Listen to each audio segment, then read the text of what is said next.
जाओ अपने अपने मुखौटे खोल दो।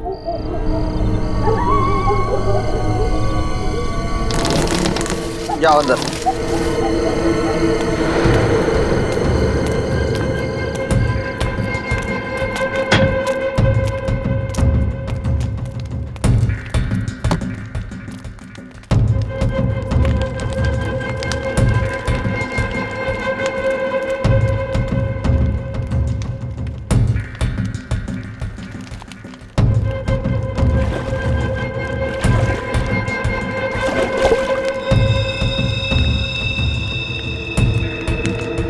करना है कर लो, लेकिन तुम अब मुझसे अब ये काम नहीं करवा पाओगे। ये इंसानियत नहीं है, हैवानियत का काम है। तुम लोग मानव नहीं, दानव हो। दानव हो तुम।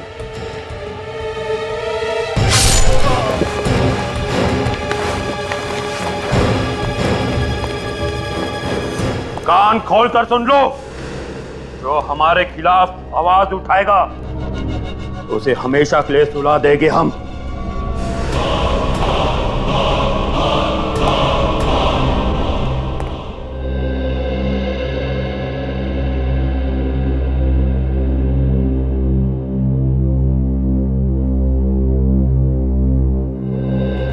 इतना क्या मेकअप करती हो रिया? कुछ देर और अगर मेकअप कर लेती ना तो आज रेस्टोरेंट बंद हो जाता। ओ कम ऑन जगत, लड़कियां बिना खाने के रह सकती हैं पर बिना मेकअप के नहीं। एनीवेज तुम नहीं समझोगे ये सब। अच्छा तुम मेनू देखो, मैं प्लेट लेता हूँ। ओके।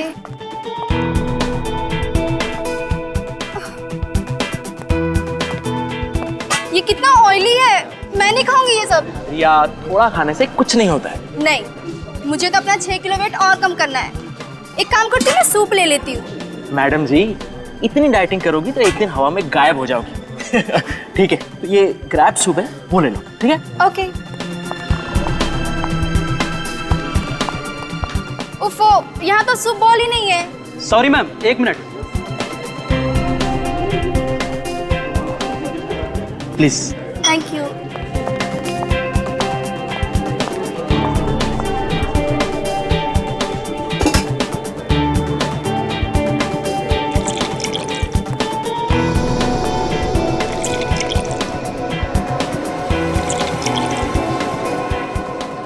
हो गया रिया? हाँ हो गया। चलो, कह रही थी तुम्हारे दीदी का कॉल आया था। दीदी का नहीं, मामा का फोन आया था। अच्छा मम्मा का कॉल था। हाँ तो रिया क्या कह रही थी तुम्हारी मामा? अरे यार मैं तो तुम्हें बताना ही भूल गई। हाँ वो कह रही थी ना कि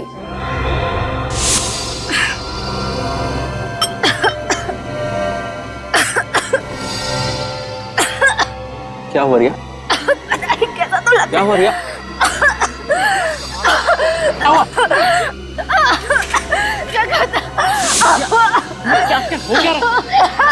रिया संभालो अपने आप को। रिया रिया रिया रिया खाना गले में तो नहीं अटक गया? ये तो खाना नहीं, ये तो रैप सूप पी रही थी। रिया मुझे पानी खिलाओ ना उसे। क्या हुआ है? रिया रिया ये लो पानी। रिया पानी। ये तो मर गई है। रिया रिया उठो। रिया रिया रिया रिया उठो। रिया रिया कौन है इस होटल का मैनेजर? सर मैं हूँ मैनेजर। तुम इस होटल के मैनेजर हो? क्या मिलाया था तुमने सूप में? सर हमने सूप में कुछ नहीं मिलाया था सर। तुम जाकर बावर्ची को बुला कर लाओ जल्दी। बावर्ची को बुलाने की जरूरत नहीं है, अब तो सीआईडी आएगी।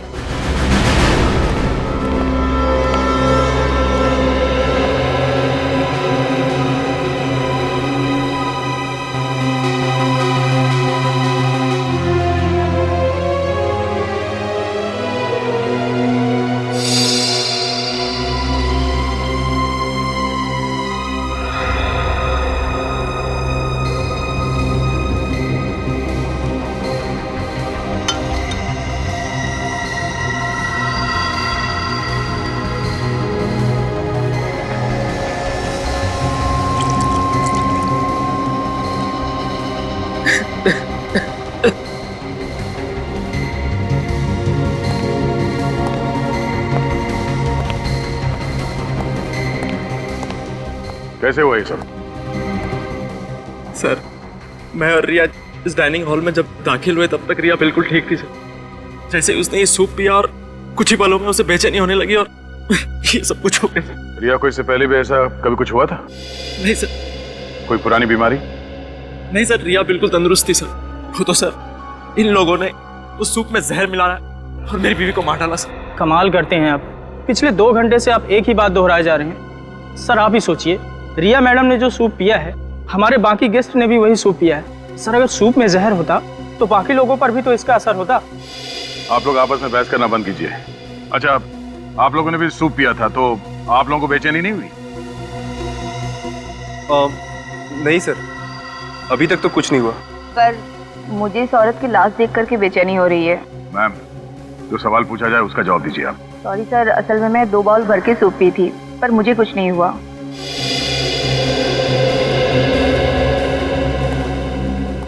हाँ बुरी, कुछ पता चला? सर पूरी बॉडी अच्छी तरह से चेक कर, बॉडी में जहर का कोई सिम्टम नहीं है सर। कोई सिम्टम नहीं है? कुछ समझ में नहीं आ रहा। इन लोगों ने भी वही सूप पी, पर इन्हें कुछ नहीं हुआ, सब नॉर्मल है। तो अब क्या करें सर? डेड बॉडी को फोरेंसिक भेज दूं? तो जिसने ये सूप बनाया उससे मिलते हैं। इस होटल का रसोई घर चेक करते हैं। सर आप यकीन करिए, सूप में जहर बिल्कुल नहीं था। रिया मैडम की मौत एक हादसा है। सर अगर आप चाहें तो मैं और मेरा पूरा स्टाफ आपके सामने सूप पीकर दिखाते हैं। मैं आप लोगों को एक आखिरी मौका देता हूँ, सच बताओ। हाँ? क्या सूप में जहर था? नहीं साहब, सूप में जहर नहीं था। सर सूप मैंने ही बनाया था सर। जब से ये रिसोर्ट शुरू हुआ है तब से मैं यहाँ काम कर रहा हूँ सर। कभी भी किसी भी गेस्ट के साथ ऐसा हादसा नहीं हुआ सर। फिर मैं किसी गेस्ट को क्यों मारूंगा सर? सर अंदर कोई जहरीली चीज नहीं मिली। आप सब लोग एक बात कान खोल के सुन लो। अगर आप में से किसी ने भी कोई चालाकी की, किसी भी चीज को हिलाने की या मिटाने की कोशिश की, तो माफी मांगने के लायक नहीं रहोगे, समझे?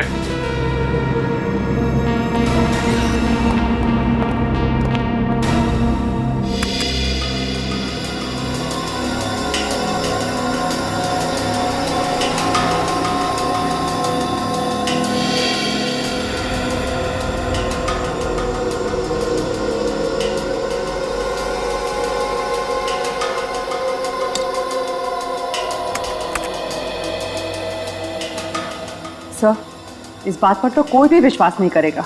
जानता हूँ तारिका, और खास तौर पर वो प्रद्युमन तो बिल्कुल विश्वास नहीं करेगा। उसे समझाने के लिए तो ये सब कुछ दोबारा से करना पड़ेगा।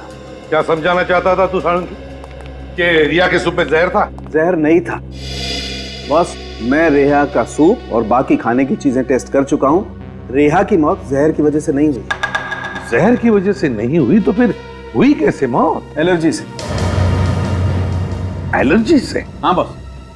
जैसे ही रेहा ने वो क्रैब सूप पिया, उसके फूड पाइप में स्वेलिंग होने लगी। वो सूजने लगा, जिसने ट्रैकिया पर प्रेशर डाला और उसकी वजह से इसका दम घुट गया और ये मर गई। तो अगर रिया की मौत एलर्जी से हुई है, जहर से नहीं, तो फिर इसके पति का शक भी सही नहीं है। कोई केस है ही नहीं बॉस। केस तो है, रिया का केस नहीं है, लेकिन एक और केस आप लोगों का इंतजार कर रहा है। वो क्या? तो होटल में से जो प्लेट, चम्मच और बोल आप लोग लाए थे, उसमें से एक अजीब बात पता चली है। अजीब बात मतलब? बताता हूं, आइए।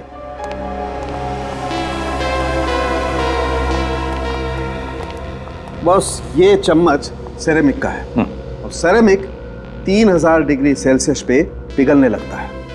अब मैं इसे हाई टेम्परेचर बीम पर तोड़ता हूं। लेकिन सर आप इसे तोड़ना क्यों चाहते हैं? क्योंकि ये ऊपर से सेरेमिक का है, इसके अंदर कुछ और है।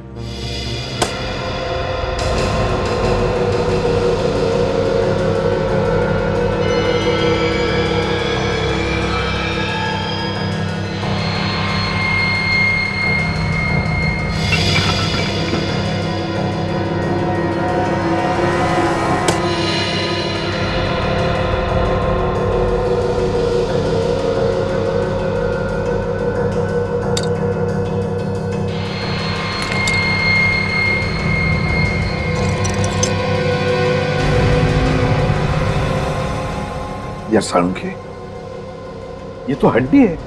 हाँ बॉस, ये एक हड्डी ही है, और चौंकाने वाली बात यह कि किसी जानवर की हड्डी नहीं है, बल्कि ये एक इंसान की हड्डी है। क्या? इंसान की हड्डी? हाँ, किसी इंसान की पेल्विक बोन को काटकर उस पर सेरेमिक कोटिंग की गई है। लेकिन ये कैसे हो सकता है सर? हो सकता है, मैं बताता हूं। बॉस, हजारों साल पहले भी लोगों ने इंसान की हड्डियों से क्रॉकरी बनाई है। ये देखो, ये जो चम्मच है ये किसी ने छोटे बच्चे की उल्ना, ये हाथ की ऊपर वाली हड्डी को तराश के बनाई है, जैसे कि वो चम्मच बनी है। और इतना ही नहीं बॉस, वो जो प्लेट आप लोगों को होटल से मिली है उसमें तो एक नहीं, अलग अलग 12 इंसानों की हड्डियां मिली हुई हैं। उस प्लेट में 12 लोगों की हड्डियां मिली है? हाँ। माय गॉड, कौन कर सकता है ये? ये तो कोई ऐसा आदमी कर सकता है जिसका मानसिक संतुलन पूरी तरह से बिगड़ गया है। पता लगाना पड़ेगा होटल से कि उनको क्रॉकरी कौन सप्लाई करता है।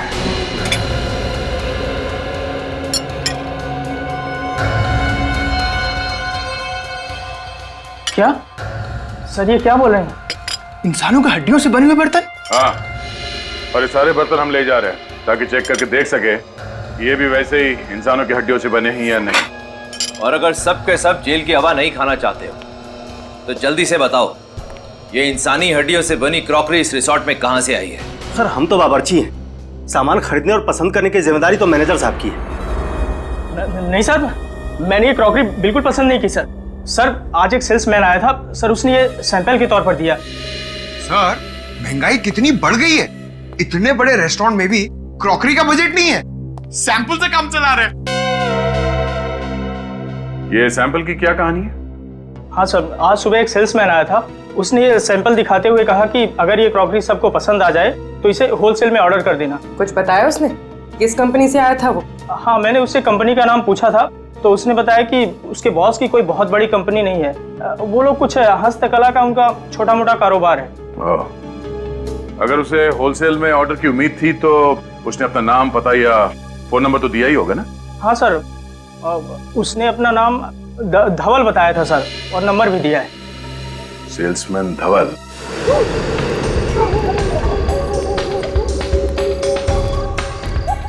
सर, ये रहा धवल का घर।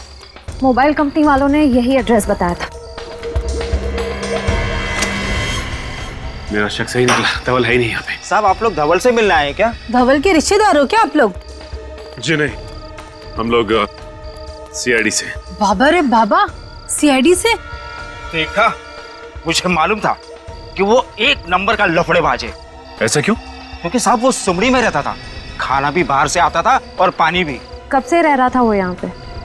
3 महीने हो गए मैडम, लेकिन 3 महीने में मुश्किल से 3 बार किसी से बात किया होगा। सर, अच्छा ये बताइए कि इस धवल के बारे में कोई ऐसी बात जो आप लोगों को अजीब सी लगी?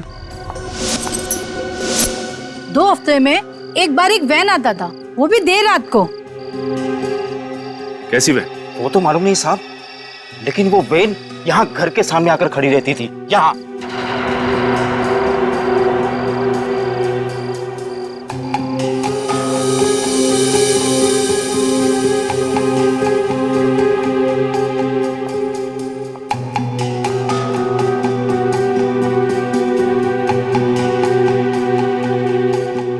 धवल और दूसरा आदमी उसमें से बड़ा बड़ा कार्टून निकाल के घर के अंदर ले आता था। ठीक है, अगर आप लोगों की जरूरत पड़ेगी तो हम बुलाएंगे, आप लोग यहीं रुकिए। जी।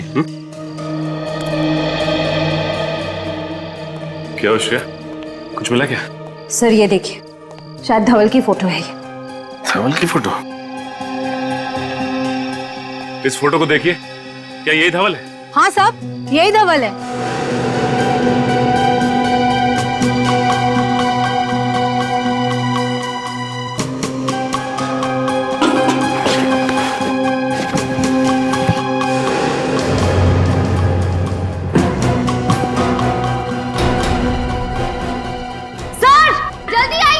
आसिया! सर, इतने सारे कंकाल। लेकिन सर, धवल ने इन लोगों का खून किया किसी को पता कैसे नहीं चला? ये लोग चीखे तो होंगे, बदबू तो आई होगी। नहीं श्रेया, इन्हें यहां नहीं मारा गया है, बल्कि इन्हें बाहर मारा गया है और इनकी हड्डियों को लाया गया है कार्टन्स में। लेकिन सवाल ये उठता है कि ये लोग थे कौन जो मारे गए, और धवल ने इन्हें मारा कहाँ है? सर, एसीपी सर ने कहा है कि सारी क्रॉकरी की दुकानें चेक करो, पर कहीं कुछ पता ही नहीं चल रहा है। श्रेया, मुझे पूरा यकीन है कि ये क्रॉकरीज इन्होंने होटल में दी है तो किसी ना किसी दुकान में भी जरूर दी होगी। ध्यान से देखते रहो। सर ये भी क्रॉकरी की दुकान ही लग रही है। चलो चल के देखते हैं। भाई साहब, हम लोग सीआईडी से। सीआईडी? जी हाँ, सीआईडी। अच्छा ये बताइए कि इस तरह की क्रॉकरी कौन बनाता है और कहाँ बनाई जाती है? सर ये देखिए, इस प्लेट पर भी बिल्कुल वैसी ही डिजाइन बनी हुई है। इस दुकान का मालिक कौन है? हम दोनों सर। मेरा नाम मानिक और ये मेरा भतीजा सागर है। आप लोग हमारी दुकान पर क्यों आए? क्रॉकरी बेचना कोई गुनाह है क्या? क्रॉकरी बेचना तो गुनाह नहीं है, लेकिन इस तरह की क्रॉकरी बेचना गुनाह जरूर है। ये बताइए, इसे सप्लाई कौन करता है आपको? सर ये कोई बड़ी फैक्ट्री का माल तो है नहीं। बाकी और क्रॉकरीज की तरह इस पर किसी कंपनी का नाम नहीं है। सेल्समैन आते हैं और सैंपल के तौर पर ये सेट यहाँ छोड़ जाते हैं। बाकी उनका माल बिकता है तो ये रोकड़ा हम उनको दे देते हैं। और ये माल लगातार नहीं मिलता, 2-3 महीने में एक ही बार आता है। और हाँ, हर बार सेल्समैन भी अलग अलग होते हैं। इसे पहचानते हैं आप लोग? हाँ, अरे ये तो वही सेल्समैन है ना जो पिछले 2-3 महीनों से ये माल सैंपल के तौर पर हमें देखा जाता था। क्या नाम था इसका? धवल, और आजकल फरार रही है। सर आप क्या बात कर रहे हैं, कुछ समझ नहीं आ रहा। देखिए, हम आपको डराना नहीं चाहते, लेकिन आइंदा से इस तरह की क्रॉकरीज अपनी दुकान में मत रखिएगा, समझे? लेकिन क्यों? क्योंकि ये सिर्फ सिरामिक से नहीं बल्कि इंसान की हड्डियों से बना है।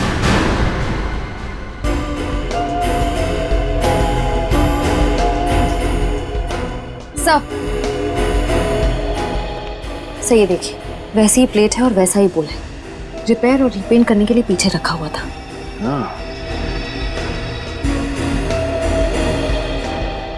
भाई साहब, इसे रिपेयर और रीपेंट आप किससे और कैसे करवाते हो? सर वो धवल वही ऐसे खराब पीसेस को खुद आकर वापस ले जाता है और वर्कशॉप में रिपेयर करवाता है। श्रेया, एक बार ये पता चल जाए कि ये कारीगर हैं कौन, तो सप्लायर कौन है ये खुद ब खुद पता चल जाएगा। सर धवल के घर से जो खोपड़ियां मिली हैं उसके जरिए डॉक्टर साळुंके ने अब तक 15 लोगों के चेहरे बनाए हैं। सर ये है वो लोग।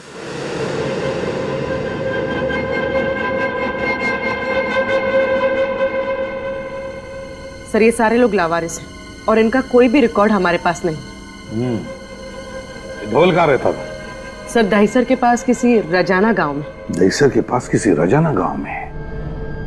इस रजाना गांव के पास तो कोई मुर्दाघर है, और ये जो कोई भी ये सब कर रहा है तो जरूर कहीं ज्यादा दूर नहीं जाएगा लाशों के लिए। रजाना गांव के पास के मुर्दाघर से ही लाशें उठाई होंगी उसने। पता लगाओ इस मुर्दाघर से। उस समय से मुझे ऐसा लग रहा था कि मुर्दाघर से कुछ लाशें कम हुई हैं, लेकिन जब आपने कंकाल की मदद से बने हुए चेहरे दिखाए तब मुझे यकीन हुआ। आप यहाँ के एडमिनिस्ट्रेटर हैं, आपके नाक के नीचे लाशें गायब हो रही हैं, आपको पता नहीं चल रहा है?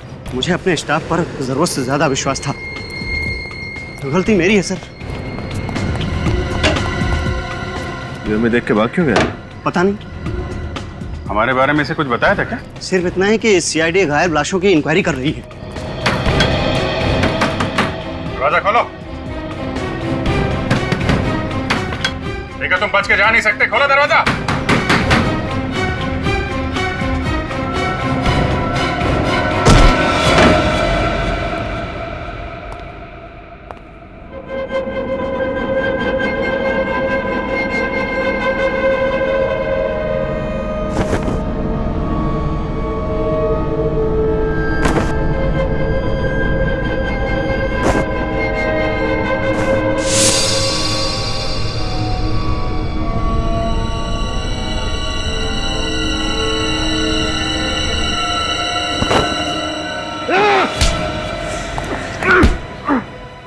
जिंदा रहने के लिए मुर्दों का सहारा ले रहा है?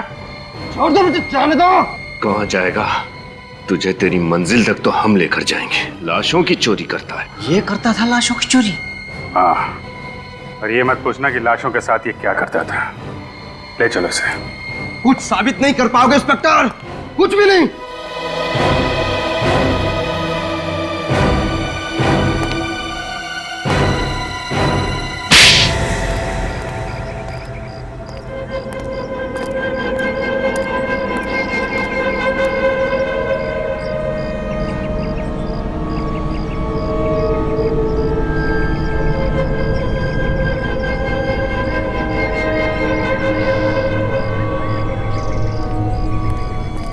श्रेया, तुम्हें पूरा यकीन है कि यही वो जगह है? हाँ सर, हमारे खबरी ने इसी जगह के बारे में बताया था जहाँ पर क्रॉकरी पर हैंड पेंटिंग करने वाले कारीगर काम करते हैं। सर, उसने तो ये भी बताया था कि इनमें से कुछ कारीगर रात में कभी कभी गायब हो जाते हैं।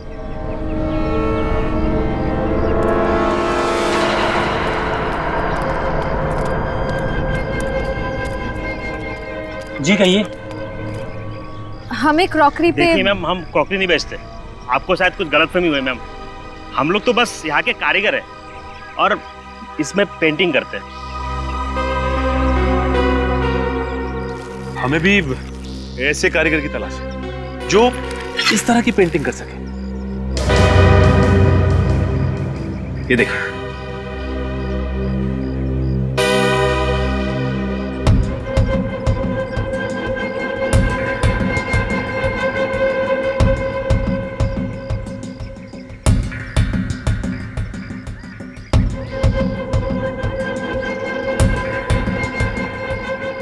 अरे नहीं साहब, ऐसा काम हमने कभी नहीं किया साहब। लेकिन हमने तो सुना है कि ऐसा काम आपके वर्कशॉप में होता है। इतना बारीक और सुंदर काम आप ही लोग करते हैं। देखिए, आप ये काम करेंगे तो हम आपको पैसे देंगे।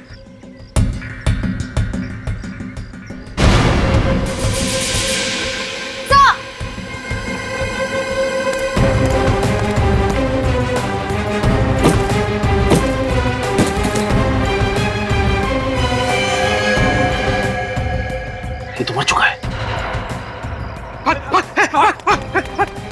रुक जाओ, गोली मार दूंगा मैं।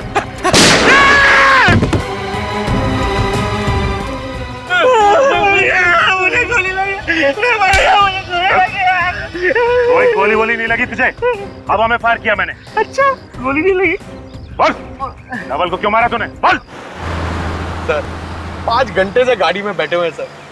Ceramic crockery, ceramic flower vase, ceramic showpiece, ऐसी छोटी मोटी फैक्ट्रीज और वर्कशॉप में जा जाके हम लोग ने पूछताछ कर ली सर, कुछ नहीं मिला सर, और कुछ भी नहीं मिलेगा सर। तुम तो ऐसे बात कर रहे हो जैसे हम सीआईडी में सीआईडी वालों की मदद करने के लिए आए हैं। काम को लेकर इतना सीरियस होने की जरूरत नहीं। सर, एसीपी सर को क्या जवाब देंगे? अरे भोले राजा, जवाब क्या देना है? कह देंगे सर मेहनत तो पूरी की थी, लेकिन नतीजा टाइम पे। सर, अगर ऐसी बात तो हम लोग गाड़ी में इतना लंबा क्यों आए सर? हम गए नहीं गए किसी को पता भी नहीं चलता था, क्योंकि ये फैक्ट्री और वर्कशॉप की लिस्ट सिर्फ हमारे पास है, ब्यूरो में किसी भी कॉप के पास नहीं है।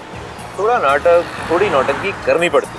देख, हमारे यहाँ आने का फायदा क्या है कि अगर सीआईडी के पुराने वफादार ऑफिसर्स में से किसी ने भी हमारे फोन को ट्रैक करके उसे क्रॉस चेक किया तो कम से कम ये तो पता लगेगा कि हम लोग यहाँ आए थे। कितने स्मार्ट है सर आप। कोई नया डायलॉग बोल।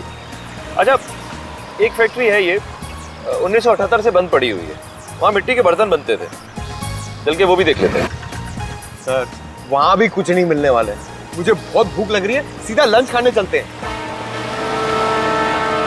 और तुम मुर्दाघर में लाशों की हिफाजत करने के बजाय उनका सौदा करते थे, हाँ या ना? हाँ, सब किया था, लेकिन मैं तो सिर्फ लावारिस लाशों का ही सौदा किया करता था साहब, बस लावारिस लाशों का ही। धवल क्या करता था? क्या करता था वो लाशों की हड्डियों के साथ? सर, उसने बताया मेरा एक बॉस है, वो इस हड्डियों से दुनिया की सबसे बेहतरीन क्रॉकरी बनाना चाहता है साहब, दुनिया की सबसे बड़ी बेहतरीन। कौन है धवल का बॉस? कौन है वो बॉस? बताओ। नहीं पता साहब, नहीं पता। माँ साहब, मुझे कुछ नहीं पता साहब, मुझे कुछ नहीं पता साहब, मुझे छोड़ दो। ले जाओ इसे, ले जाओ इसे सचिन। और तुम दोनों धवल का खून क्यों किया? हमने खून नहीं किया साहब। साहब हमने कुछ नहीं किया साहब, हमने कुछ नहीं किया तो फिर भागा क्यों वहां? साहब हम अपना काम कर रहे थे साहब। धवल जी तो गुंडों के साथ आए और कहा कि सीआईडी आ रही है, वो डर के भागने की कोशिश मत करना, नहीं तो सीआईडी वालों को शक हो जाएगा साहब। साहब पता नहीं अचानक क्या हो गया, धवल जी वहीं पे गिर गए साहब, और साहब गिरते वो मर गए साहब।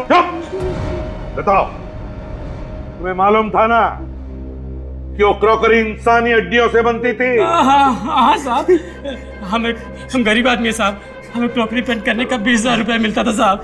साहब हम मना नहीं कर सकते साहब, अगर काम करने से कोई मना करते ना साहब, सब उनको भी मार के उनकी हड्डियों की क्रॉकरी बना देते साहब। है कहाँ ये फैक्ट्री? कहाँ है फैक्ट्री? बताओ जल्दी। साहब गुंडे हमारी आंखों में पट्टी बांध कर ले जाते थे साहब, हम नहीं जानते साहब। आंखों पर पट्टी बांधते थे? तो अभी यहां पर अपनी आंखें बंद करो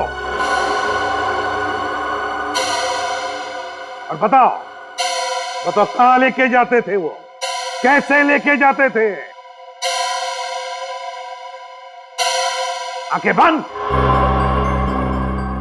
याद करो। वो साहब पनवेल की जरी चौक से हमें कार में बिठाते थे साहब, और लोनावाला की तरफ लेके जाते थे साहब।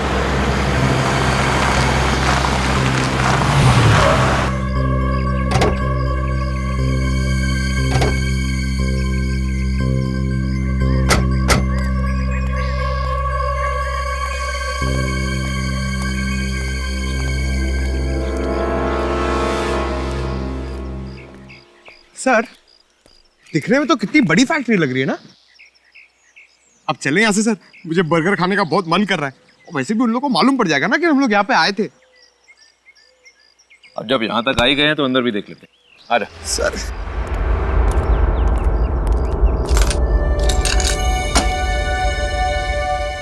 ये फैक्ट्री 1978 से बंद पड़ी है, फिर ये ताला नया कैसे? सर अभी तो आपने कहा था कि हम लोग सीआईडी का काम करने नहीं आए, तो ये ताला नया हो कि पुराना, आपको क्या फर्क पड़ता है? अरे बुद्धू, यही तो मौका है। देख, अगर कोई काम की चीज हाथ नहीं लगी तो बोल देंगे सर हमें कुछ भी नहीं मिला, लेकिन अगर कोई सुराग या सबूत हमारे हाथ लग गया तो सोच, पूरे शहर में ढिंडोरा पिट जाएगा कि सूरज और पंकज ने इतना मुश्किल केस अकेले ही सॉल्व कर लिया, जिसे सीआईडी के बड़े बड़े दिग्गज भी सॉल्व नहीं कर पाए थे। हाँ सर। समझा? एक काम कर, आसपास जरा जाकर देख, कोई मिलता है क्या? मैं ये ताला तोड़ने की कोशिश करता हूँ। Okay sir.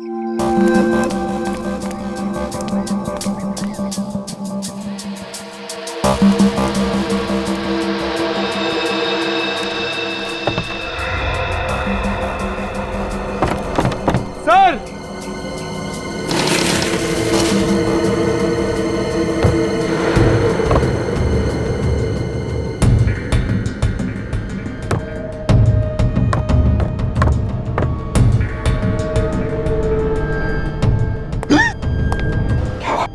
सर हड्डी। चुप। सर मैं कह रहा हूं अभी भी वक्त है, दया सर और अभिजीत सर को बुला लीजिए, ये जगह बहुत डरावनी है सर, मुझे बहुत डर लग रहा है। चुप। ऐसी छोटी मोटी तहकीकात के लिए उन्हें बुलाने की क्या जरूरत है? खुद कुछ नहीं करेंगे क्या? चुपचाप मेरे पीछे आओ, देखिए इस कमरे में है क्या।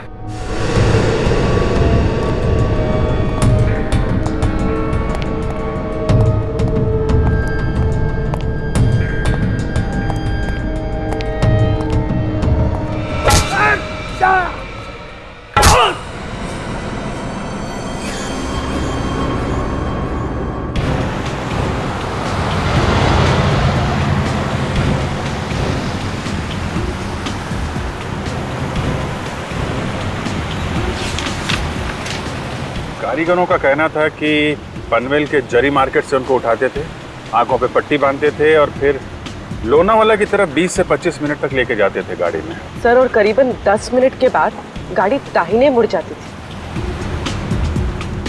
6-7 मिनट तो हो गए हैं लोनावाला की तरफ। देखते हैं आगे कौन सा राइट टर्न है।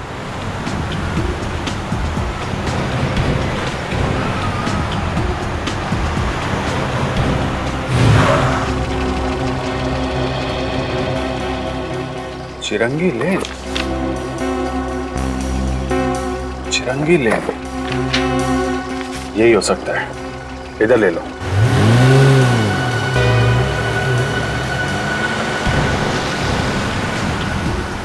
सर ये रास्ता तो शहर से दूर जंगल की तरफ जा रहा है। सर उम्मीद है कि उन कारीगरों का अंदाजा सही होगा। और भी 6 महीने से लगातार उन लोगों को इसी रास्ते पे लेके जा रहे हैं, उनका अंदाजा गलत नहीं होगा। कि सूरज और पंकज का भी मोबाइल आखिरी बार यहीं पे ट्रैक किया गया था। इधर ही चलो।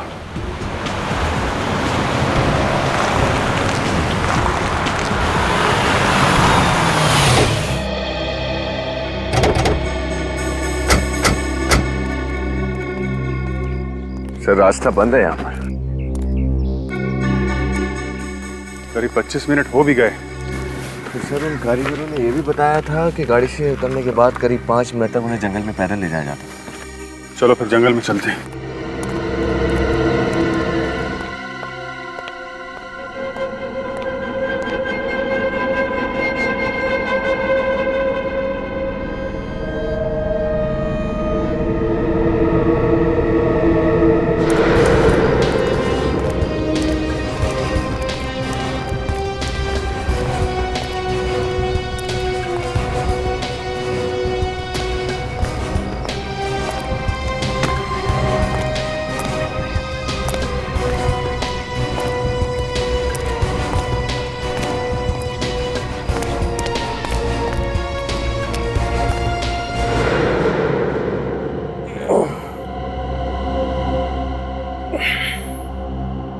पंकज, पंकज,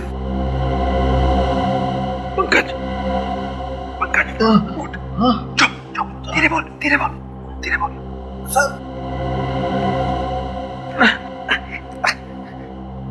सर मैंने आपसे कहा था ना दया सर और अभिजीत सर को बुला लेते, लेकिन आप मेरी बात सुनते ही नहीं। चुप कर, हर वक्त रोता रहता है। अरे रोग आती तो क्या करूंगा सर?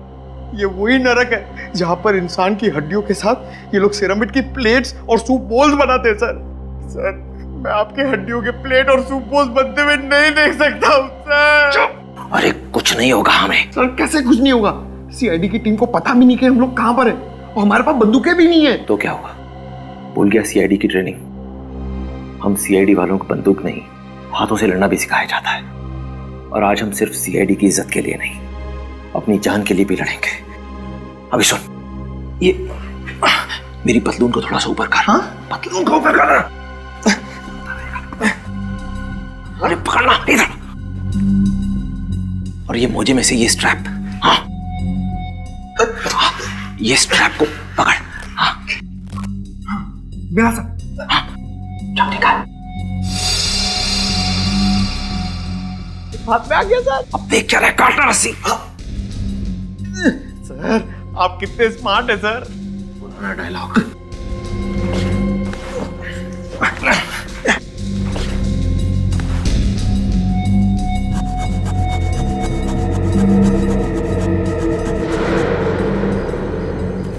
सर इतने बड़े जंगल में उस जगह को ढूंढना बहुत ही मुश्किल होगा। याद है उन कारीगरों ने कहा था ना कि जंगल में कुछ दूर चलने के बाद उनके शरीर पे पानी के छींटे पड़ते थे। सर यहाँ ना तो कोई नदी है ना ही कोई झरना। कुछ ना कुछ तो होना चाहिए। सर कहीं ऐसे तो नहीं कहीं कोई पानी का पाइप वाइप फट गया हो सकता है, ढूंढो।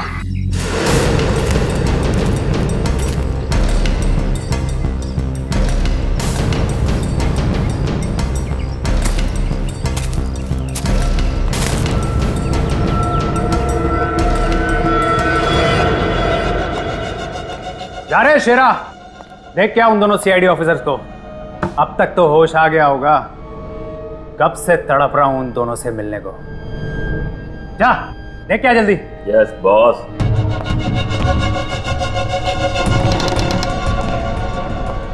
चल।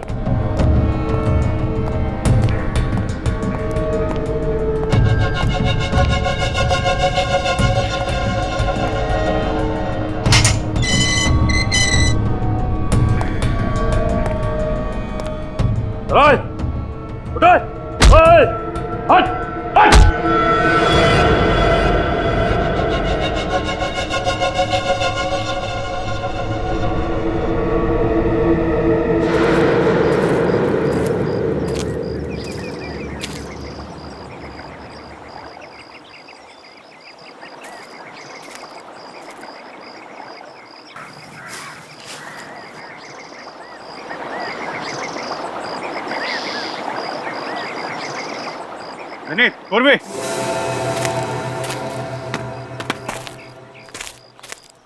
यहाँ अंदर पानी का पाइप जा रहा है।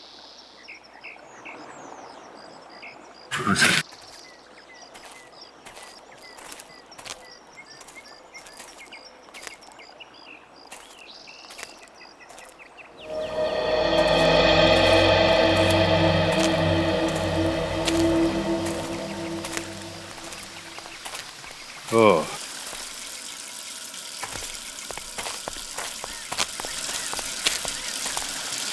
यहाँ पे पानी की पाइप फटी हुई है। तो लगता तो हम सही जगह आ गए। सही करो विनीत, यहीं कहीं आसपास होगी वो जगह। तो ये है वो जगह जहाँ पे सूरज और पंकज को कैद करके रखा है। चल चल फटाफट।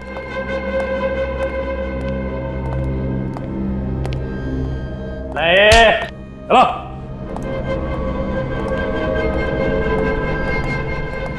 चल चल अंदर चल।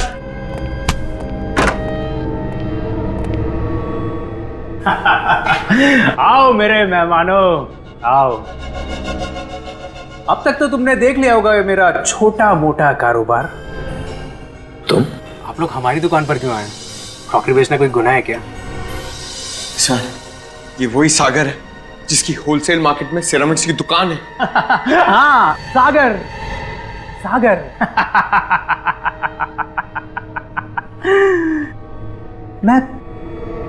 मैं प्यार का सागर हूं, दया और मानवता का सागर। दिल दरिया है मेरा। मैं तो सिर्फ एक समाज सेवक हूं। इंसानों का दिया इंसानों को ही लौटा देता हूं।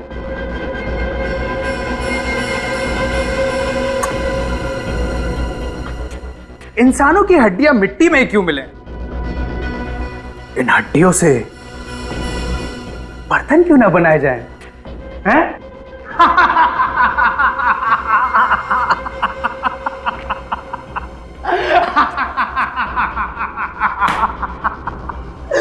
दुनिया की सबसे अनोखी क्रॉकरी बनाता हूं मैं, इंसानों की हड्डियों से बनी हुई क्रॉकरी। और इस बार तो कुछ अनोखा डिजाइन करना होगा, कुछ स्पेशल, जिसमें सीआईडी अफसर्स की हड्डियां हो।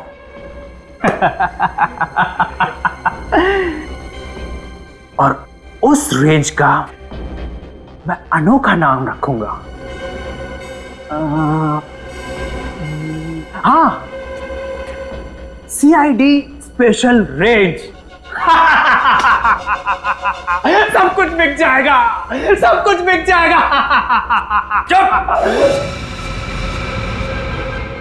ये तू ठीक नहीं कर रहा है सागर। तुझे अंदाजा नहीं है कि हम सीआईडी वाले क्या कर सकते हैं। सीआईडी वाले नहीं, करूंगा अब मैं। शेरा, लेके जाए इन दोनों को और जिंदा तेजाब में डाल दे। कुछ ही देर में दोनों तड़प तड़प के मर जाएंगे। उसके बाद इन दोनों की हड्डियों से बनेगी सीआईडी स्पेशल क्रॉकरी। लेके जाओ।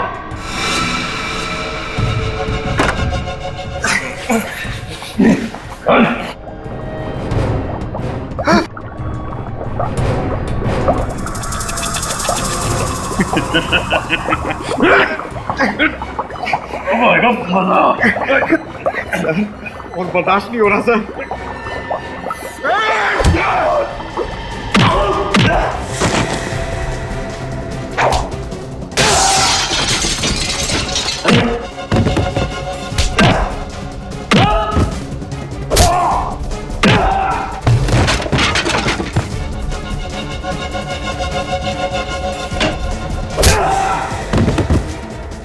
सीआईडी की हड्डियों से क्रॉकरी बनाएगा।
बस तेरा खेल खत्म। मैंने कोई जुर्म नहीं किया, मैंने कोई जुर्म नहीं किया। ये तो एक कला है। कला। इंसानी हड्डियों से बर्तन बनाना ये कला है। बर्तन बनाना कोई जुर्म थोड़ी है। मैं तो मुर्दा घर से सिर्फ उन्हीं लाशों को खरीदता था जो लावारिस होती थी, क्योंकि मैं नहीं चाहता था कि उन लाशों की हड्डियां जमीन में गलकर मिट्टी बन जाए। जब तुम्हारा काम मुर्दों की हड्डियों से चल रहा था तो फिर मासूम लोगों की जानें क्यों ली? जो भी मेरे रास्ते में आया, जिसने भी मेरे कारोबार में दखल देने की कोशिश की, मैंने उसकी जान ली। सबसे पहले तो मैं उन कारीगरों को मारता था जो मेरा काम करने से मना करते थे, और फिर उसके बाद में उनकी हड्डियों से बर्तन बनाता था। और धवल को क्यों मारा तुमने?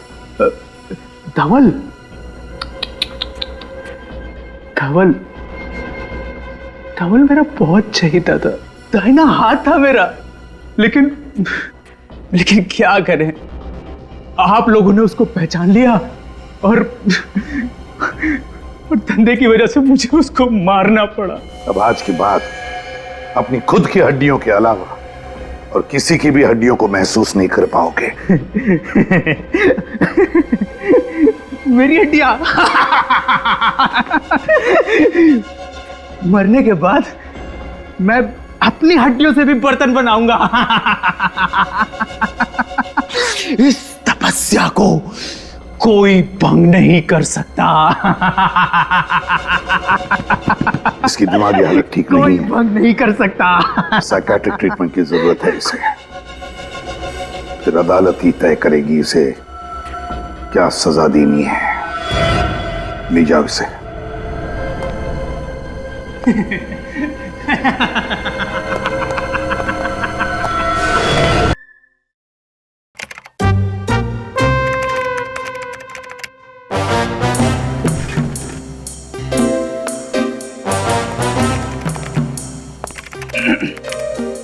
पंकज, मैंने सुना है तुम बहुत बड़े ऑफिसर बनना चाहते हो।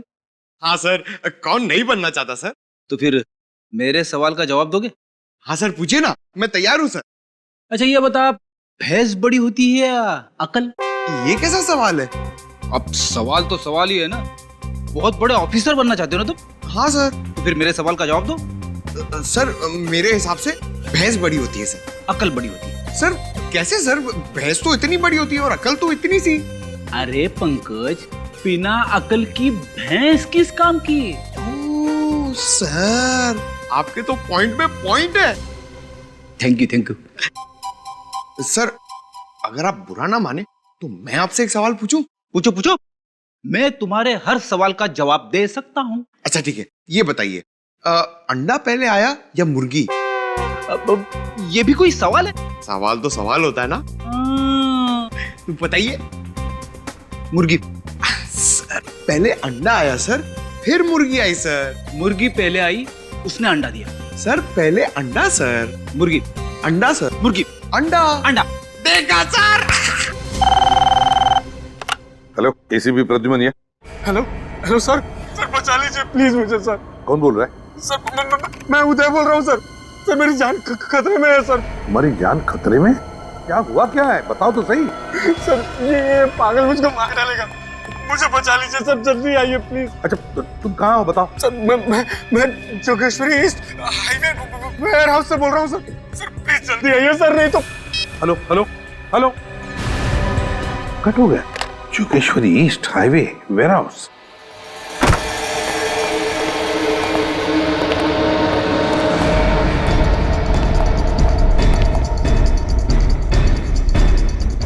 जगह तो यही बताई थी उसने, मगर यहाँ तो कोई दिख नहीं रहा।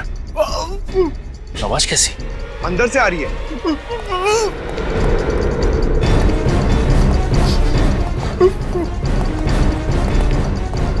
ये कहीं उदय तो नहीं बांध के रखा है?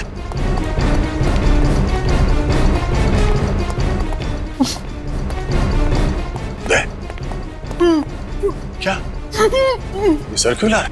हम लोग सीआईडी से, फोन पे बात हुई थी तुमसे, बार बार सर ला। प्रॉब्लम तो नहीं? देखो घबराओ नहीं, हम तुम्हें बचाने आए हैं। उदय, हाँ?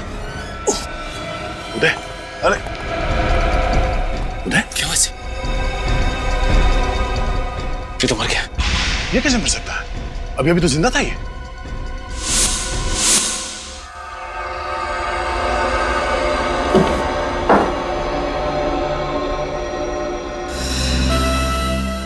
हाँ डॉक्टर साहब, क्या पता चला इसकी मौत अचानक कैसे हो गई?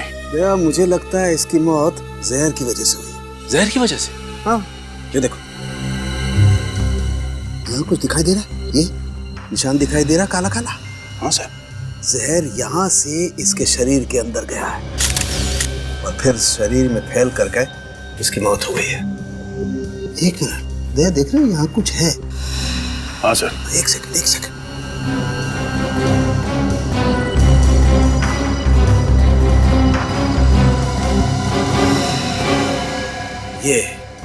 ये देखो, ये सुई, ये जहरीली सुई चुभोई गई है इसकी गर्दन पे, इसकी वजह से मौत हुई है इसकी।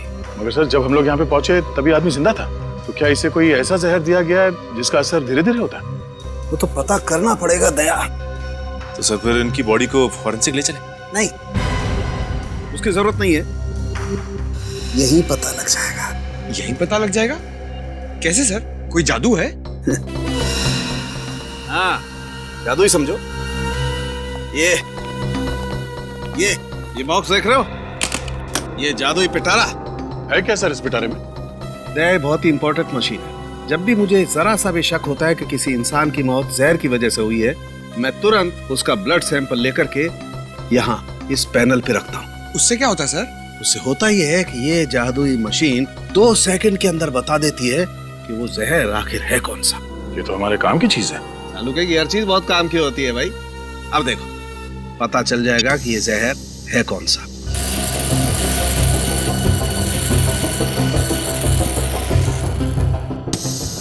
माय गॉड, ये कैसे हो सकता है यार? क्या हुआ सर? अरे इस आदमी की बॉडी में तो डेक्सटोन नाम का जहर है। डेक्सटोन? हाँ, बहुत खतरनाक जहर होता है। 4 सेकंड में इंसान मर जाता है। 4 सेकंड में? ये कैसे हो सकता है सर? जब हम लोग यहाँ पे आए तो ये आदमी जिंदा था। इसका मतलब ये है दया, जब तुम लोग इस आदमी की तरफ बढ़ रहे थे उसी दौरान किसी ने ये पिन चुभोई है इसकी गर्दन पर। मगर सर उस वक्त यहाँ आसपास कोई नहीं था, हमने तो नहीं देखा। हो सकता है वो यहीं कहीं छुपा होगा। हाँ, ये हो सकता है। पीछे ये बटन ट्रिगर जैसा कुछ है सर, यहाँ पे कैसे? Yes, trigger. दया, एक मिनट, तुमने बताया कि जब तुम लोग इस आदमी की तरफ बढ़ रहे थे, ये अपना सर ऐसे ऐसे हिला रहा था। हाँ सर, तो आप कहना चाहते हैं कि? वही कहना चाहता हूँ दया, इस आदमी को पता था कि इसकी मौत आने वाली है, इसीलिए ये गर्दन हिला हिला कर तुम्हें आगे बढ़ने से मना कर रहा था। लेकिन आप लोग इसकी बात समझ नहीं पाए और गलती से किसी का पैर इस ट्रिगर पे पड़ गया और सुई आके इसके गर्दन पे लगी और इस बेचारे की मौत हो गई। ये लाल बटन अगर ट्रिगर है और सुई इसके गर्दन पे बाईं तरफ लगी, मतलब वो सुई यहाँ इस तरफ से आई होगी, इस दीवार की तरफ से। बिल्कुल।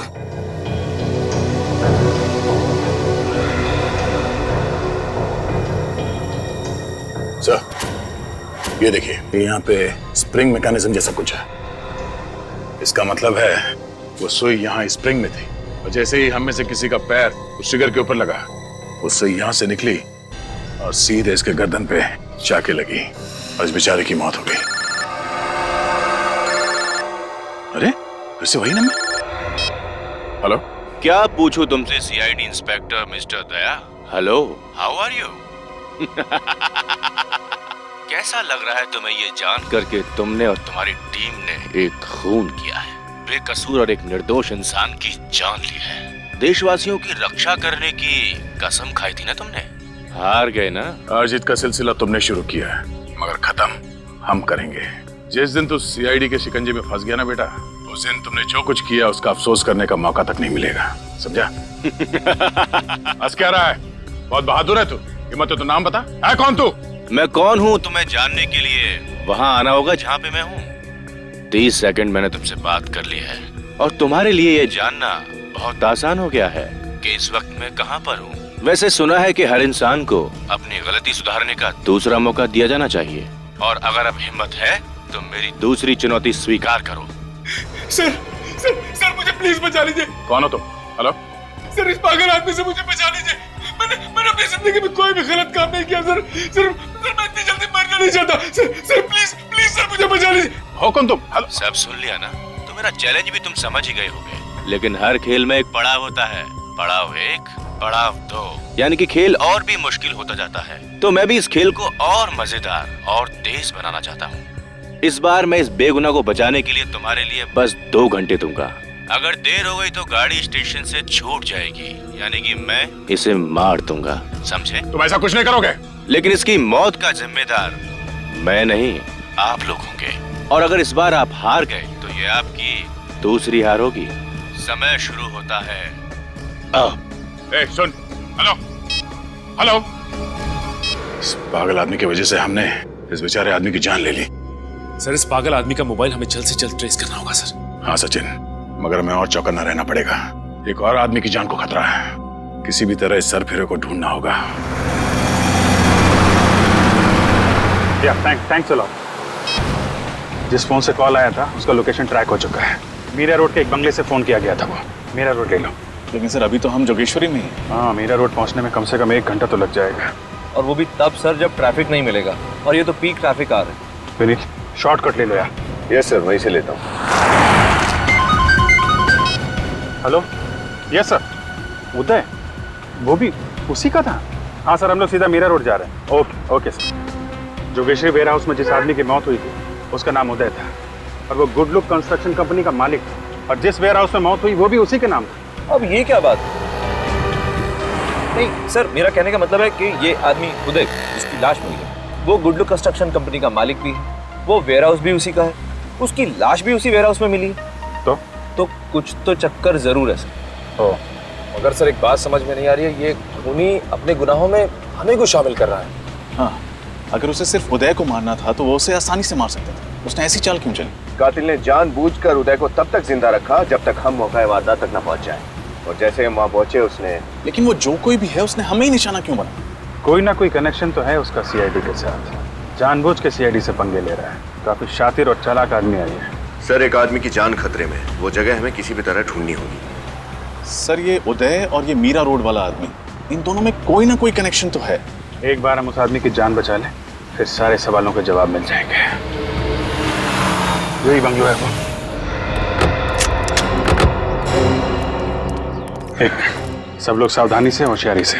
अंदर कुछ भी हो सकता है। इस बार हमें उस आदमी की जान बचाना ही है। सर, ऐसा तो नहीं है कि हम लोग कोई गलती करने जा रहे हैं। देखिए, ये भी हो सकता है कि किलर ने इस दरवाजे में ऐसी कोई चीज लगा दी हो जिससे कि हमारे ये दरवाजा खोलते ही अंदर उस आदमी की मौत हो जाए। ऐसा लगता नहीं है सूरज। खूनी अगवा किए हुए आदमी को सीआईडी के सामने मारना चाहता है ताकि सीआईडी लाचार और बेबस देखती रहे। लेकिन सर, तुम सिर्फ सर की बात सुनो और उस पर अमल करो। चलो सर, प्लीज मेरी बात समझिए, मैं आप लोगों की मदद ही करना चाहता हूँ। मदद की जरूरत अंदर पड़ेगी सूरज।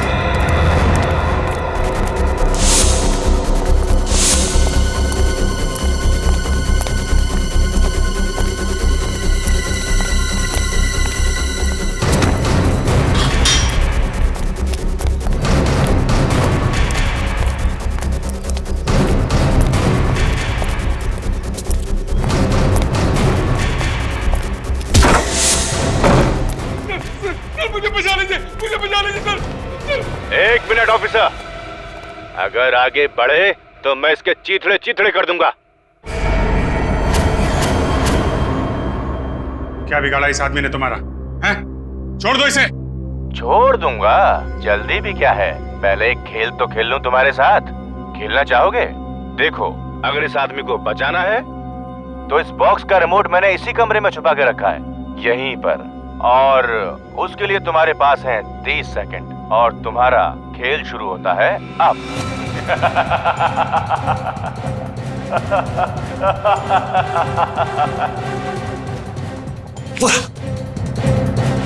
सर।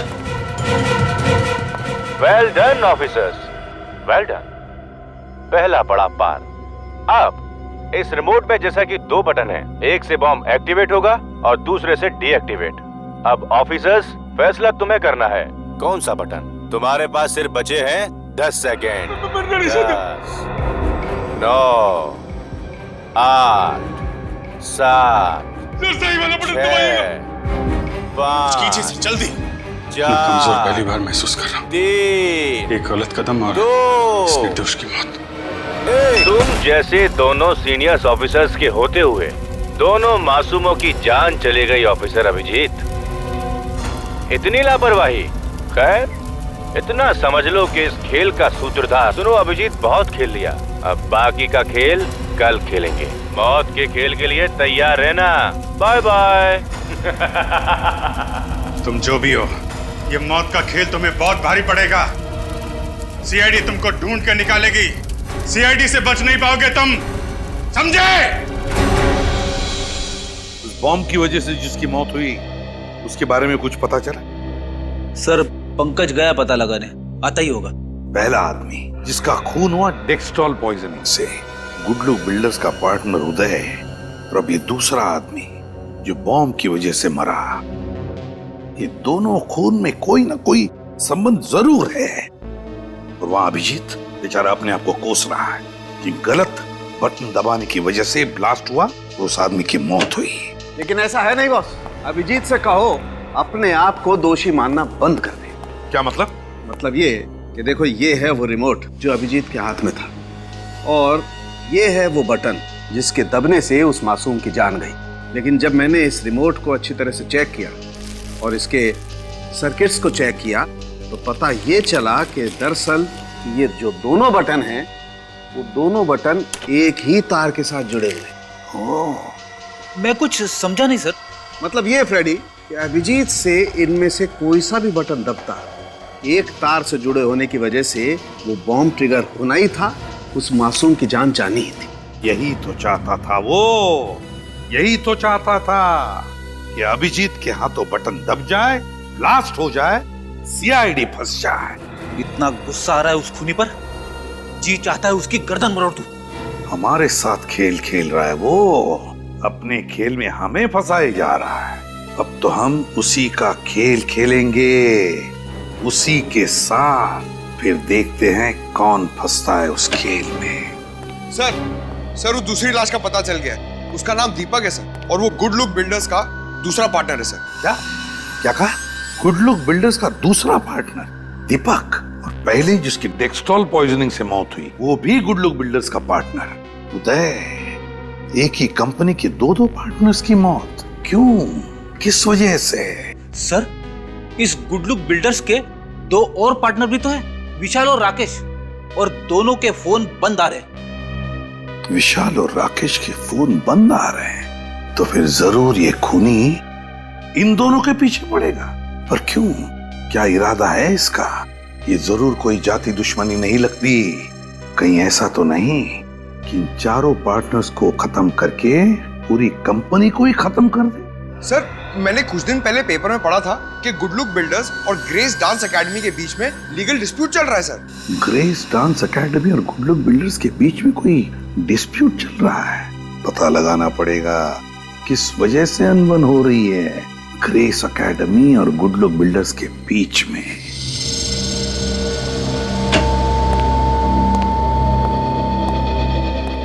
Excuse me. जी। ये डांस एकेडमी कौन चलाता है? जी मैं। आपका नाम? स्मृति। आप लोग? हम सीआईडी से हैं, आपसे कुछ पूछना है। सीआईडी? पर मैं तो सिर्फ ये डांस एकेडमी चलाती हूँ। देखिए, आप घबराइए मत, हम आप पर कोई आरोप लगाने नहीं है। तो फिर?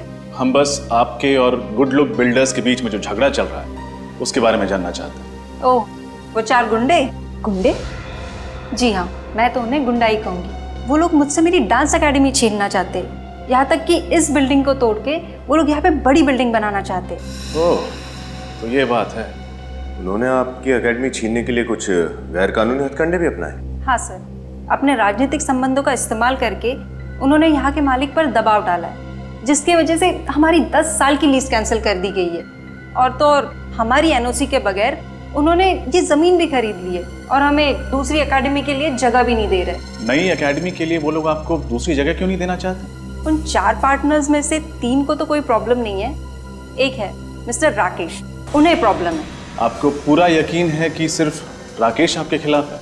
हाँ सर, पक्का यकीन है। यहाँ तक कि जब उन 3 पार्टनर्स ने हमें डांस एकेडमी के लिए नई जगह देने की बात की थी तो मिस्टर राकेश ने उन्हें जान से मारने की धमकी दी। ये सब आप कैसे जानते? जी, उस दिन मैं उन बिल्डर्स के ऑफिस गई थी उन्हें ये समझाने के लिए कि हमें डांस एकेडमी के लिए दूसरी जगह दे दे। तो उनके केबिन में घुसने से पहले मैंने उन्हें बातें करते हुए देख लिया, तो मैंने उनकी बहस को अपने मोबाइल में रिकॉर्ड कर लिया था। क्या वो रिकॉर्डिंग अभी भी आपके पास है? जी हाँ, उसे मैं कोर्ट में सबूत के तौर पे पेश करूंगी। अच्छा, ये रिकॉर्डिंग हम देख सकते हैं? जी हाँ, 1 मिनट।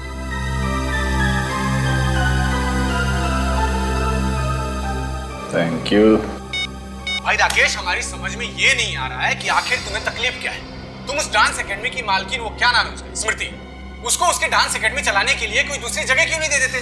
क्यों दे दे हम? अरे दिमाग खराब हो गया तुम लोगों का? 2 एकड़ जमीन देनी पड़ेगी। 2 एकड़ कोई मुफ्त में नहीं आता है।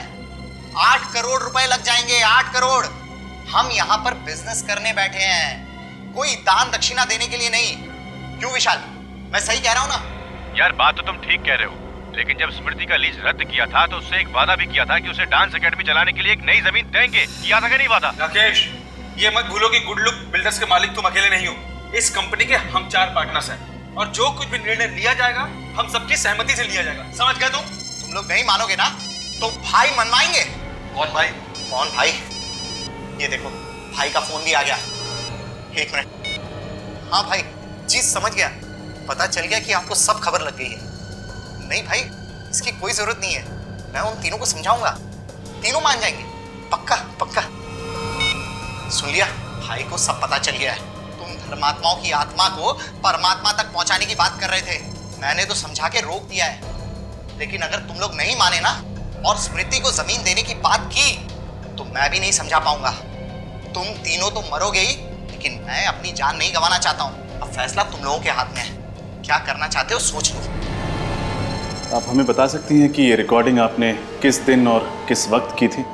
जी, ये मैंने 25 तारीख को शाम 4:15 बजे ली थी। स्मृति जी, आप जानती हैं ये रिकॉर्डिंग आपको मुसीबत में डाल सकती है। जी, आप लोग फिक्र मत कीजिए, आप लोगों की तरह मैं भी हमेशा सावधान रहती हूँ। अच्छा, आपके पास राकेश का नंबर तो हो गए? जी हाँ। नहीं, ले लो। सारी जानकारी के लिए शुक्रिया। एक और बात, क्या आप वो रिकॉर्डिंग हमें भेज सकती? जी हाँ, मैं अभी ब्लूटूथ से भेज देती हूँ। ये लीजिए। शुक्रिया, अपना ख्याल रखिएगा। सर, स्मृति के मोबाइल में हमने जो फुटेज देखा था उसमें राकेश को जो कॉल आया था उस फोन नंबर का लोकेशन यहीं ट्रेस हुआ है। घर है किसका? सर, शेखर भाई का। शेखर भाई? वो जाना माना अपराधी? Yes sir. अच्छा, छोटी छोटी चोरियां करते करते बड़े बड़े हाथ मारने लगा और अब बड़े बड़े हाथ मारते मारते ये शेखर भाई बन गया। चलो देखते हैं। सर, शेखर भाई का इस केस से क्या संबंध है? हो सकता है ये राकेश शेखर भाई का नाम लेके उसके बाकी के पार्टनर्स उदय, दीपक और विशाल को डरा धमका रहा हो, या फिर ये भी हो सकता है कि शेखर नहीं, इन दोनों उदय और दीपक को हमारे हाथों मरवाया। मगर सर, ये शेखर सीआईडी के कंधों पर बंदूक क्यों रखा है? चाहता क्या है ये बात मेरी समझ में भी नहीं आ श्रेया। हमारे हाथों इन दोनों को मरवा के ये साबित क्या करना चाहता है? सर, शेखर भाई का ऐसा घर? ऐसे लोगों के दिखाने के दांत और होते हैं, संभाल के।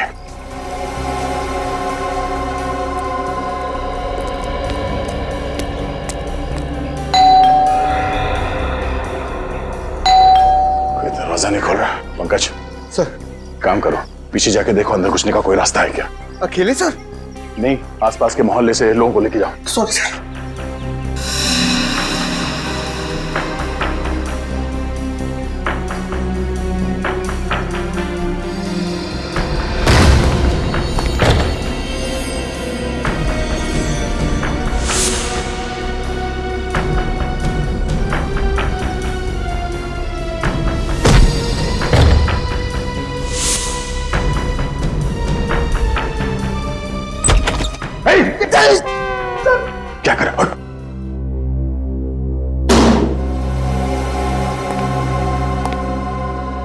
लगता है ये शेखर घर पे नहीं है। करके तलाशी लो अच्छी तरह से।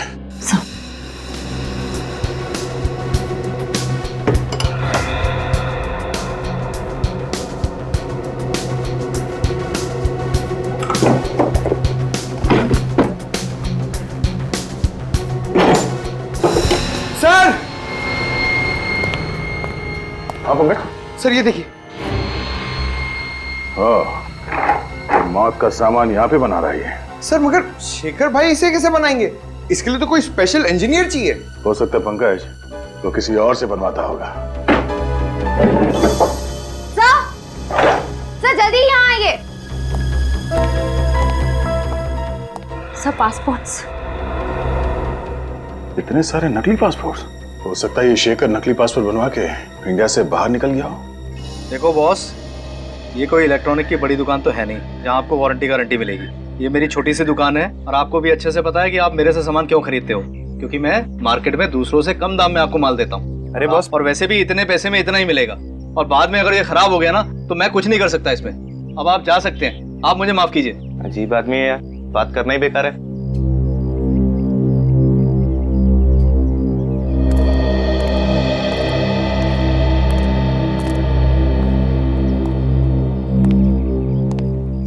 अब आपको भी कुछ कहना है? जो भी कहना है मत कहिए, अपने पास रखिए और जाइए यहाँ से। जरा ऊपर देखने का कष्ट करेंगे। साहब आप माफ कीजिए, मैंने आपको देखा नहीं। लेकिन हम तुझे अच्छे से जानते हैं राजू, तू तो कभी ऐसी अजीब सी चीजें नहीं बनाता था। ये काम कब से शुरू किया? सब ये मैंने नहीं बनाया।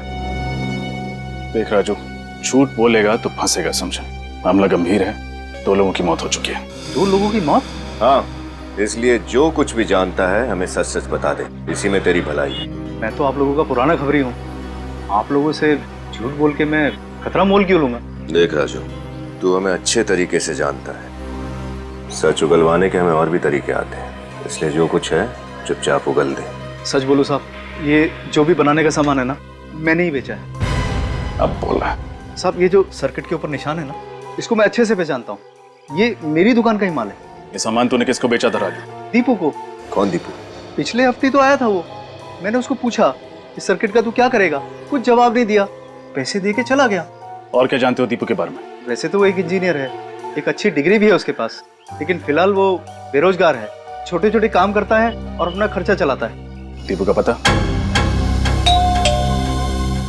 कौन आ गया? अरे कहीं खोली का मालिक तो नहीं? अरे आ रहा हूं भाई। अरे आप लोग कौन है और इस तरह कैसे घुसे चले आ रहे हैं? अरे कौन है आप लोग? अरे अरे तुम्हारा ही नाम दीपू है? हाँ मैं ही दीपू। कहीं आप लोग, देखिए मैंने पहले ही कहा कि अगले संडे तक खोली का भाड़ा भर दूंगा, आप लोग मुझे खोली से मत निकाला प्लीज। दीपू हम लोग सीआईडी से। सीआईडी? आपको क्या काम है मुझसे? साहब मैं तो बहुत शरीफ आदमी हूँ, कोई गैर कानूनी धंधे नहीं करता। कोई गैर कानूनी धंधे नहीं करते। ये रिमोट और ये ट्रिगर तुमने ही बनाया था ना, दीपक और उदय की जान लेने के लिए? क्यों, ये दोनों चीजें तुमने ही बनवाई थी ना? हाँ साहब मैंने ही बनाया, लेकिन किसी दीपक और उदय की जान लेने के लिए नहीं। तो फिर किस लिए बनाया था? साहब शेखर भाई ने मुझे अपने घर पे बुलाया था ये सारी चीजें बनाने के लिए। यहाँ भी शेखर भाई? ये चीजें तुमसे शेखर भाई ने बनवाई थी? उन्होंने मुझे पैसे दिए थे इन चीजों को बनाने के लिए, लेकिन साहब उन्होंने ये नहीं बताया कि इन चीजों को वो किस तरह से इस्तेमाल करेंगे। ये रिमोट और ट्रिगर बनाते वक्त तुम्हारे दिमाग में एक बार भी ख्याल नहीं आया कि इन चीजों का इस्तेमाल गलत काम के लिए हो सकता है? 2-2 जाने गई तुम्हारी वजह से, 2-2 जाने। 2-2 जाने? हाँ, तुम्हारे बनाए गए इस ट्रिगर और रिमोट का इस्तेमाल किया गया है बॉम्ब ब्लास्ट करने के लिए और जहरीली पिन चुभाने के लिए। साहब मेरा यकीन करो साहब, मैं किसी बॉम्ब और जहरीली पिन के बारे में नहीं जानता हूँ। नहीं जानता? शेखर भाई को ढूंढना होगा। और क्या जानते हो तुम शेखर भाई के बारे में? साहब जब मैं उनके घर गया तो वो फोन पे किसी से बात कर रहे थे, उनकी बातों से ऐसा लगा कि वो ये सारा काम किसी और के लिए कर रहे थे। इसका मतलब इस सब में कोई और भी शामिल है? और क्या सुना तुमने? साहब उन्होंने उससे कहा कि जब तक तुम्हारा काम शुरू होगा मैं जाली पासपोर्ट के जरिए इस देश से फरार हो जाऊंगा। तो तुम्हें उसी वक्त हमें फोन करके खबर करनी चाहिए थी ना, 2-2 जाने बचा सकते थे हम। साहब मुझे माफ कर दो साहब, शेखर भाई जैसे ताकतवर इंसान के खिलाफ बोलने की हिम्मत नहीं जुटा पाया साहब। सर ये दूसरा आदमी कौन हो सकता है जिसके कहने पर शेखर भाई ये सब काम करवा रहे थे? मुझे तो राकेश पर शक है। स्मृति ने जो वीडियो रिकॉर्डिंग हमें दिखाई थी राकेश का नंबर? हेलो सीआईडी, मैं विशाल बोल रहा हूँ। राकेश ने मुझे कैद करके रखा हुआ है। आप प्लीज मुझे बचा लीजिए, वो मुझे मार देगा। सर प्लीज मुझे बचा लीजिए सर। विशाल तुम कहाँ हो? सर वो आ रहा है सर, मैं फोन रखता हूँ। मुझे लगता है राकेश ने विशाल को बंदी बना के रखा और दीपक और उदय की तरह शायद उसे भी मार देगा। सर हमें जल्दी कुछ ना कुछ करना पड़ेगा। इस विशाल की जान बचाना बहुत जरूरी है। हाँ, हमें विशाल को बचाना ही होगा, लेकिन उससे पहले राकेश का फोन ट्रैक करना होगा। पता करना होगा कि ये कॉल आया कहां से था। इस बार राकेश को पकड़ना ही होगा, उसके पार्टनर विशाल को बचाना होगा। इस राकेश ने दो खून किए हैं, तीसरा हम उन्हें नहीं देंगे। लेकिन सर अगर इस राकेश ने इस बार फिर से कोई चालाकी की तो 2 बार तो कर चुका है, अगर तीसरी बार? इस बार ऐसा नहीं होगा। राकेश ने हमें खुद तो फोन किया नहीं, बल्कि इस वक्त वो हमें फोन करके चुनौती देने की प्लानिंग कर रहा होगा। इससे पहले कि उसे कुछ पता चले हम उसे पकड़ लेंगे। हाँ सर, इससे पहले कि राकेश कोई नया जाल बिछाए, इस बार हम उसे दबोच लेंगे। राकेश, कहीं उसे पता तो नहीं चल गया? बोल। आओ आज फिर से एक खेल खेलेंगे। तुम्हारा तो पता नहीं, लेकिन मुझे तो बहुत मजा आ रहा है। चाहे एक और आदमी क्यों ना मर जाए, तुम अपनी उम्मीद मत मरने देना। आज बहुत साहस की जरूरत पड़ेगी तुम्हें। आज साहस की जरूरत तुझे पड़ेगी राकेश। राकेश, तुम्हें मेरा नाम कैसे पता चला? सिर्फ नाम ही नहीं, तेरे बारे में बहुत कुछ जानते हैं हम। क्या मतलब है तुम्हारा? इस वक्त हम उस बंगले की तरफ बढ़ रहे हैं जहाँ तूने विशाल को बंदी बना के रखा है। तो मासूम जानों को तो हम नहीं बचा सके, लेकिन आज तुझ जैसे दरिंदे को रंगे हाथों पकड़कर सजा दिलाएंगे हम। जरा भी चालाकी करने की कोशिश मत करना, वरना गोली की आवाज।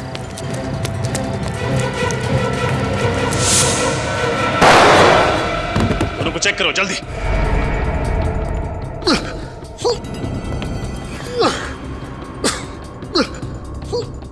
विशाल का बचना बहुत जरूरी है। अगर ये मर गया तो सीआईडी के हाथों 3-3। जल्दी से एम्बुलेंस बुला और दोनों को अस्पताल भेजने का बंदोबस्त करो। सर, निखिल उन दोनों को लेकर एम्बुलेंस के साथ गया। सर, इस राकेश को सजा दिलवाने के लिए विशाल की गवाही बहुत जरूरी है। अच्छे से तलाशी लो। हमारे लिए ये जानना बहुत जरूरी है कि राकेश ने इस बार सीआईडी को फंसाने के लिए कौन सा जाल बिछाया था। चेक करो।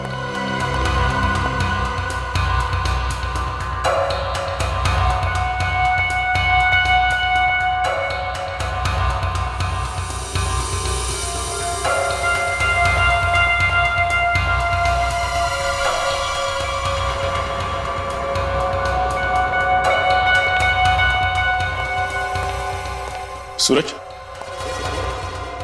ये मोबाइल तुम्हारा तो नहीं? नहीं, यहीं पर मिला, मैं आप ही को दिखाने के लिए आया था। देखिए।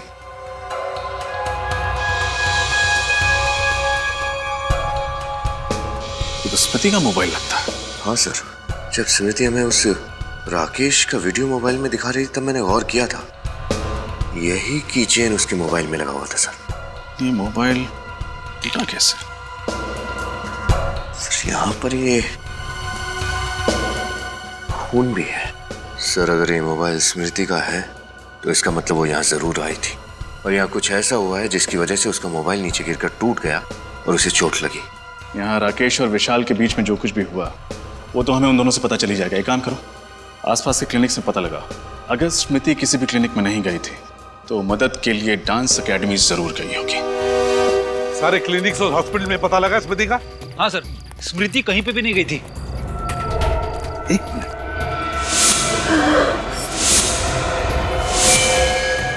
माय गॉड,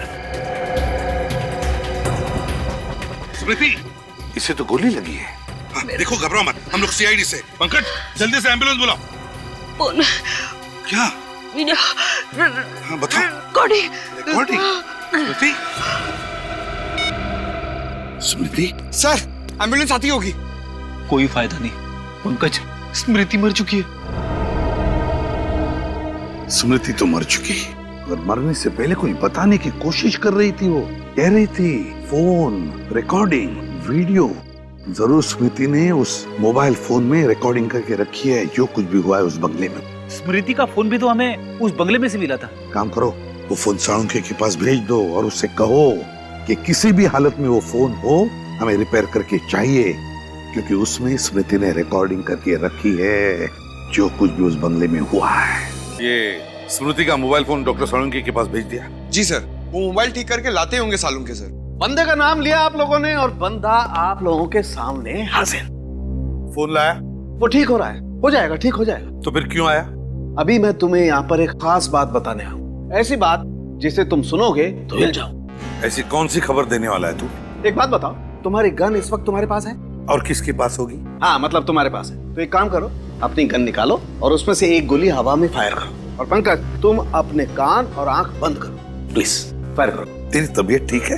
अरे बिल्कुल ठीक है, एकदम तंदुरुस्त हूँ। तुम फायर करो ना एक गोली हवा में। तू क्या पागल हो गया सालू के? प्लीज, मैं किसी खास वजह से कह रहा हूँ, प्लीज फायर करो। तू पागल हो गया सालू? अरे हवा में। वेरी गुड, खोलो खोलो आंख। अरे काम करो, ये गन मुझे दे दो। तुझे ये गन दूं? गन मुझे दे दो। मैं पागल नहीं हूँ। गन दो, विश्वास करो मेरा, मैं चलाऊंगा नहीं। ठीक है। विश्वास नहीं है मेरा? बिल्कुल नहीं। Thank you. अब तुम्हारी ये गन मेरे हाथ में है, लेकिन इसका मतलब ये तो नहीं है कि इस गन में से अभी अभी जो गोली चली है वो भी मैंने चलाई। तुम्हारे कहने का मतलब है कि भले वो गन राकेश के हाथ में थी पर गोली उसने नहीं चलाई विशाल पर। एग्जैक्टली। सर आप ये बात इतने यकीन के साथ कैसे कह सकते हैं? क्योंकि मैं राकेश के हाथ चेक करके आया हूँ हॉस्पिटल में। और राकेश के हाथ पर तुझे गन पाउडर के ट्रेसेस नहीं मिले? बिल्कुल, जरा भी गन पाउडर के ट्रेसेस नहीं। सर इसका मतलब राकेश ने गन सिर्फ अपने हाथ में पकड़ के रखी थी? जी मतलब उस वक्त कमरे में? सर अभी अभी पता चला है कि डेक्सटॉन जहर और उस बॉम्ब बनाने वाले बारूद का बंदोबस्त जीतू नाम के किसी गुंडे ने किया था और इस जीतू का एड्रेस मिल गया। डेक्सटॉन जहर और बॉम्ब के बारूद का बंदोबस्त किसी जीतू नाम के आदमी ने किया था। जीतू। जीतू, अरे हमें भी चाय पिलाओ। आप लोगों को मेरा नाम कैसे मालूम? कौन है आप लोग? सीआईडी यहाँ पधार चुकी है। सीआईडी?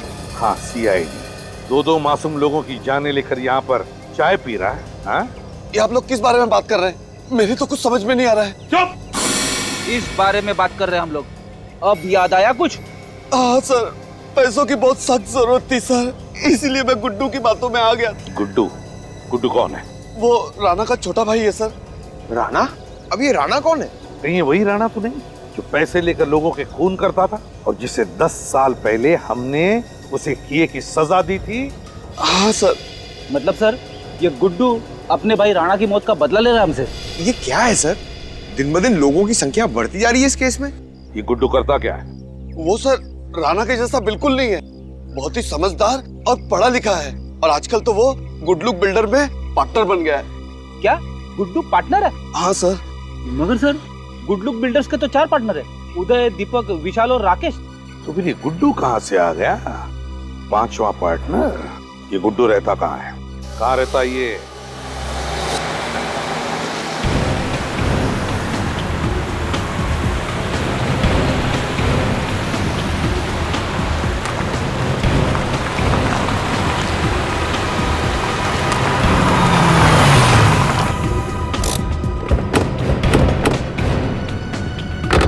सब लोग चौकन्ने रहना, कुछ भी हो सकता है। सर हम एक के बाद एक गलतियां करते जा रहे हैं, अपराधी हमें सोचने का मौका ही नहीं दे रहा।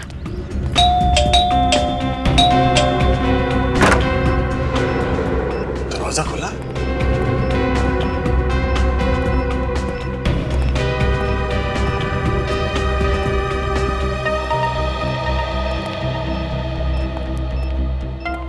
लगता है घर में कोई नहीं है। सर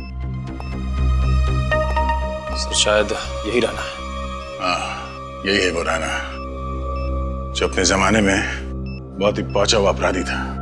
कुछ नहीं मिलेगा आप लोगों को। आवाज कहां से है? ओह, यहाँ भी स्पीकर और कैमरा। वैसे मानना पड़ेगा आपकी सीआईडी की टीम बधाई की हकदार तो है ही, अगर आप मेरे पीछे पीछे यहाँ तक पहुंच ही गए। लेकिन दुख की बात यह है कि यहाँ के आने का कष्ट उठाने के बाद भी तुम लोग मुझे पकड़ नहीं पाओगे। हमारा साथ बस यहीं तक है। आज यहाँ आपका जीवन का सफर खत्म होगा, हमेशा हमेशा के लिए।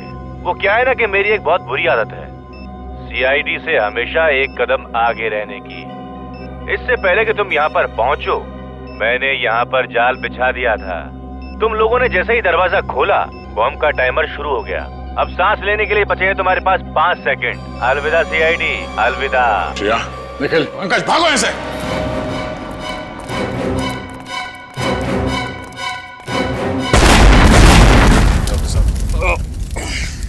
श्रेया, तुम ठीक हो?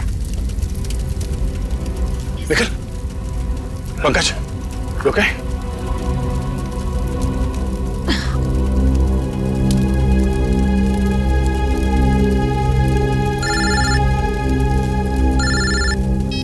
हेलो, हाँ सर, हम लोग राणा के जले हुए घर के बाहर खड़े हैं सर। सर, अभी भी घर के अंदर एक बॉम्ब ब्लास्ट हुआ है। गुड्डू ने हमारे लिए उसके घर के अंदर बॉम्ब लगाया था सर। नहीं सर, हम लोग ठीक हैं, हम लोग बच गए हैं। तो आप अभी भेज रहे हैं सर? ठीक है सर, ओके। क्या हुआ सर? एसीपी साहब का फोन था। डॉक्टर सालुंके ने स्मृति का मोबाइल फोन रिपेयर करवा लिया है। इसमें एक और रिकॉर्डिंग मिली है। कैसी रिकॉर्डिंग सर? उस घर की जहाँ पे हमें स्मृति का मोबाइल मिला। इसका मतलब एसीपी सर का शक सही निकला? हाँ, आ गया एमएमएस।